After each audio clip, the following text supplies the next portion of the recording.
Yeah, it's the boy Night in the building, baby.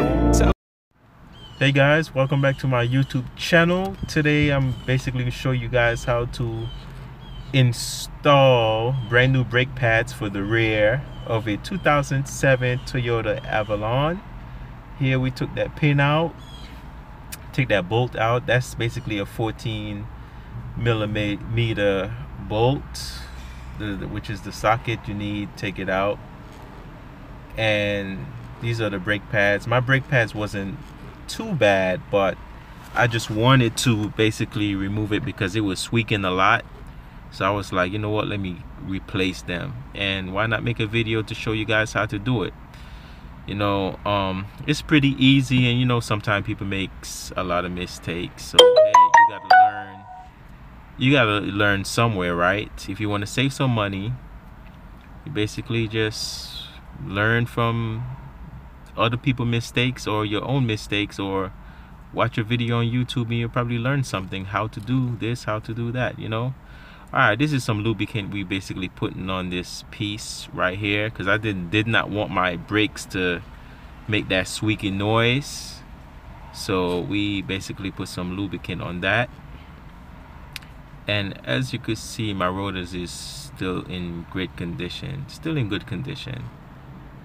So we remove in the top piece, and we also replaced it with a new one, because new one come in the box as well. And also I purchased my I had went to the auto store to purchase my brakes, and I always get full ceramic. I never get the semi-metallic because the semi-metallic don't last that long. So to be advised, guys, make sure you go and get the ceramic brake pads, because they last longer, last like probably a year or more, depends how much you drive your vehicle, how hard you step on your brake. I mean, yeah. So here we replacing this top piece, and as I said, if you try to put it in wrong, it's not gonna hold. Just like right here, I'm showing you guys an example. You got to turn it around the other way. It will not go in place if you try to put it in the wrong way. So it's only one correct way you could put it in and it will fit. So you basically got to turn it around and push it in correctly, and it will stay in correctly. So you just turn it the other way, just like so, and push it in. As I said, a lot of people make mistakes, but you could correct it. It's not no big of a deal. Nobody is perfect. Like, real talk, nobody's perfect. Alright guys, here we're gonna as you can see, it fits perfectly. And all those lubricant that we have on the thing, you could also spray some brake cleaner to clean that off. And we make sure we put some of the lubricant on the back of the brake pad. And as for right here, we try to fit this brake pad in, which it wasn't for that side, it was for actually the other side. We was actually running out of brake fluid. But yes, it actually for this side and the other piece, it actually comes with four of them in the box. So this one fit this side, and we also made a mistake by trying to fit the same side on the other side, but it didn't fit. Of course, it's not going to. That was the wrong side, so we had to get the other side, the correct side, to fit in that side. They actually are different. All of them look the same, guys, but as I said, people made mistakes, and you could easily correct it, because the wrong side is not going to fit correctly, of course. So we got that fits in, and at the top with the piston, we did not use a flathead because we have a brake separator. You could purchase this at AutoZone. I purchased this, or you could go online. It's a brake separator to push in the piston, which is pretty easy. Make the job way easier than using a flathead to push in that piston back in. So you just use it just like that. Easy to release it.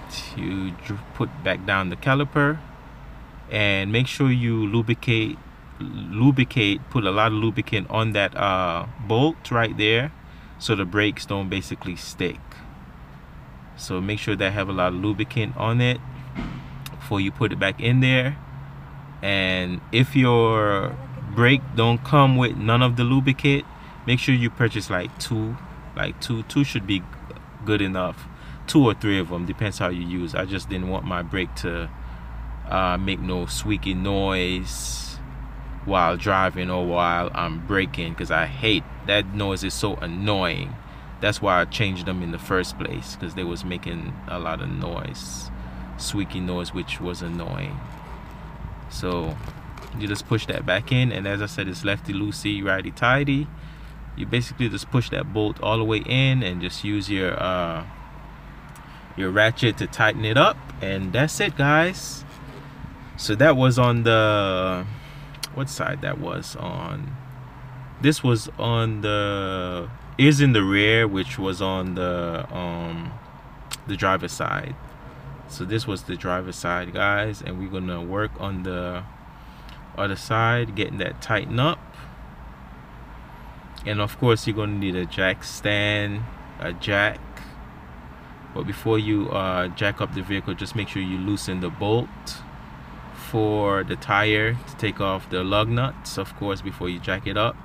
So just loosen all the bolts for the lug nuts and jack it up, and then you could take it off. Take off the tire so you could get to your brakes. So here it is, we taking off those lug nuts. And sometime for Toyotas, because this happened to me, my lug nuts was swollen, so I couldn't even use that 21 size to get off those lug nuts, because they were swollen. So basically I had to purchase new ones. I purchased 20 new lug nuts off of eBay, and it was real cheap, and it was the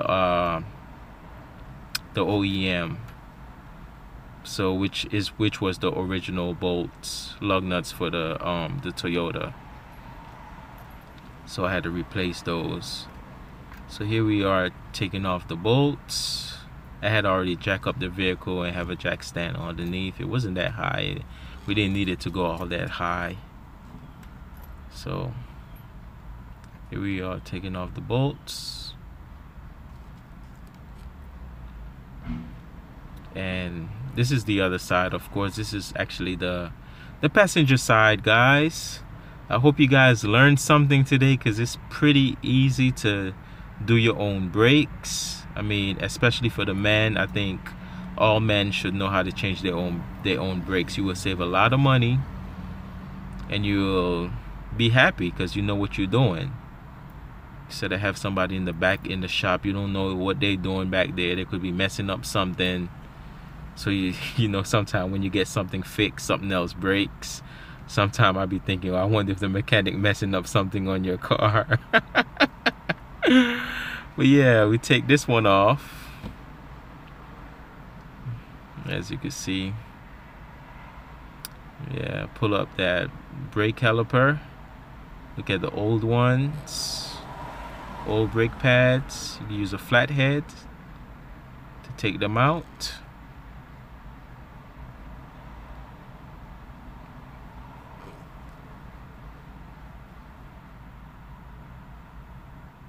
We're just looking at how all the dust, the dirt, and as I said, my brake pads wasn't really all that bad, but the squeaky noise was, look at all that. I'm gonna show you guys. Yep, there you go. I still have a little bit more left.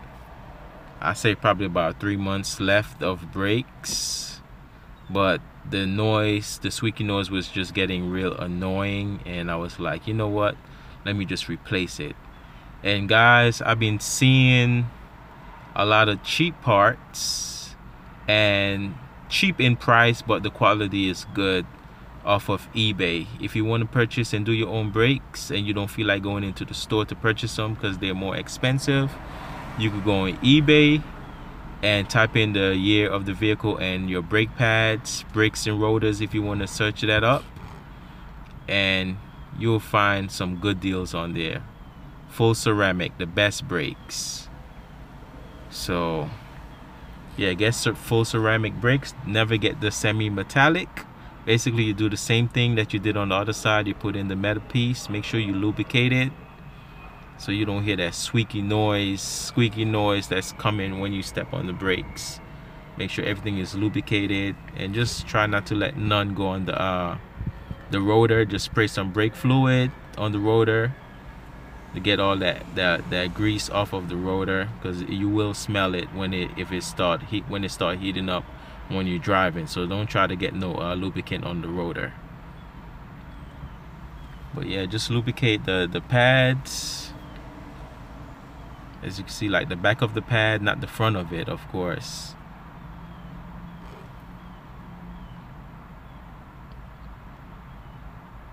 It's pretty easy and simple. I should have purchased 2 of the lubricant, but the guy was telling me I only needed 1 because they don't really need that much. But as for my situation, the bolts, the 40mm bolt that I took off, that really need to get a lot of lubrication so your brakes don't stick. And I just didn't want to hear no noise while I'm braking. I want everything to be really quiet while I step on my brakes. I should have go with my first instinct instead of asking, because it's better to do your own thing the way how you want it. So you just push that clip in.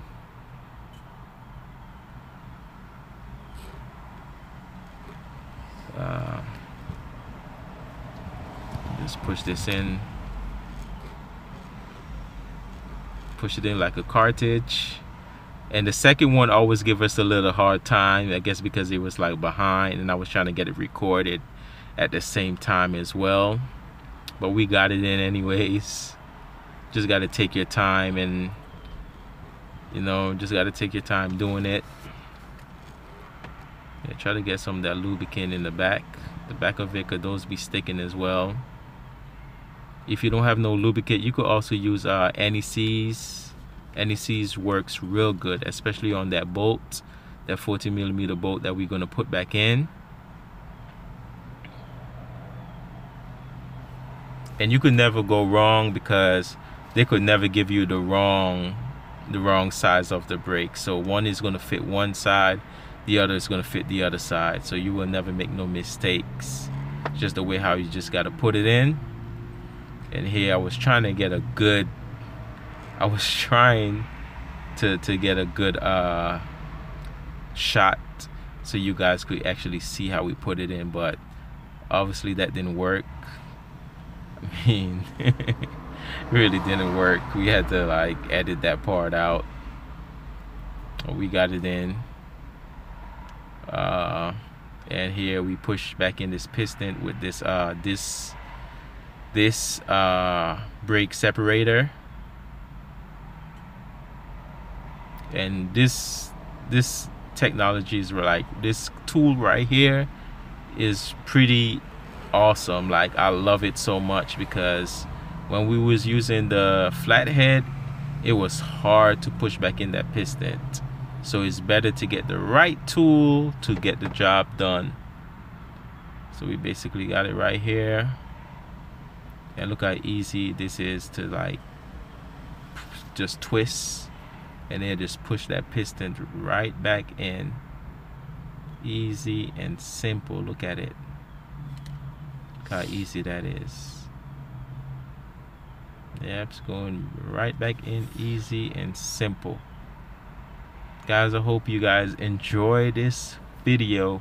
I know it's like 20 minutes long, just because I showed a part that basically put back on the tire and install back the tire back onto the car and everything. But after you see the most important part, you guys could do whatever you guys want to do. Skip it, learn it, turn it off, and go to a different video, I guess. And that's it, guys. Make sure you put that bolt back in. Right now we basically, I don't know why I didn't show that when we was like lubricating the bolt.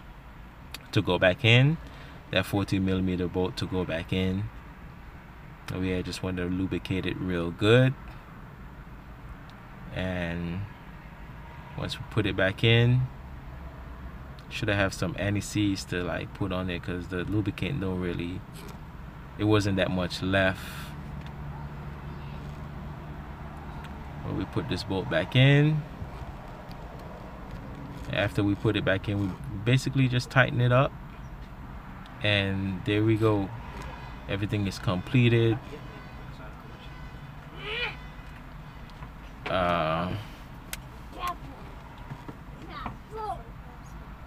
Basically supposed to like, it's supposed to easily pushed in, not really twist.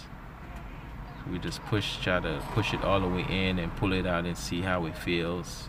It's supposed to go in like real easy, come out real easy. It's supposed to be really lubricated inside of there. Then we're supposed to just tighten it back up, guys.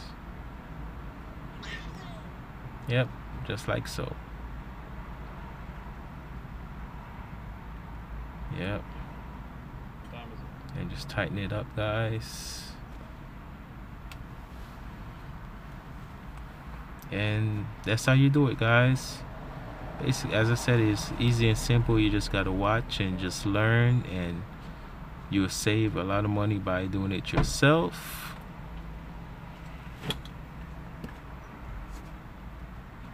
Make it look so easy. It really is, guys, trust me. Takes a little time, but once you have the right tools and you know what you're doing, it's good to go. And there we go, guys. Complete.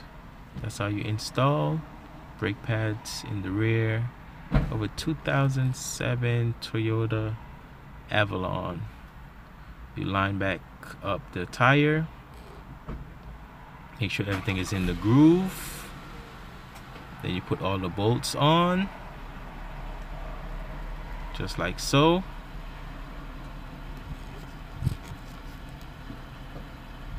And just start tighten it up. And when you finish, you drop it back down. Make sure you tighten it up as much as possible, because you don't want to drive and your wheels, trust me, you don't want to drive and your wheels just fall off. That would be tragic, and it will not be a good look. So just make sure you tighten up all the bolts, all the lug nuts, tight as possible.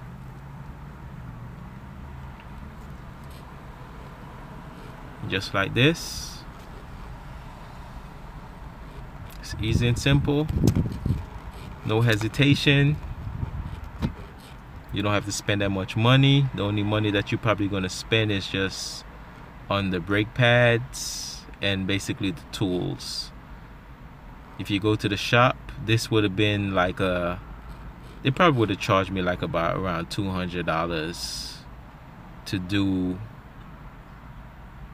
the rear, to change the brake pads by itself, because they basically going to charge you by the labor. And if I have the parts, they're charging me for the labor. But if I don't have the part, which is the brake pad, they're going to charge me for the parts and labor, and they're probably going to run me like $200. Yes, guys, so you will really save a lot by doing a lot of things by yourself, especially something basic, you know. So I really appreciate you guys. If you guys make it this far in the video, really appreciate you guys watching, you know, commenting, subscribing, sharing out this video. I really appreciate it. So as I said, just make sure you tighten up all the bolts, all the lug nuts tight as possible. And thanks for watching. Please like, subscribe, share this out. I really appreciate it. Peace out. Bye bye. Have a blessed day. And I am out of here. Peace.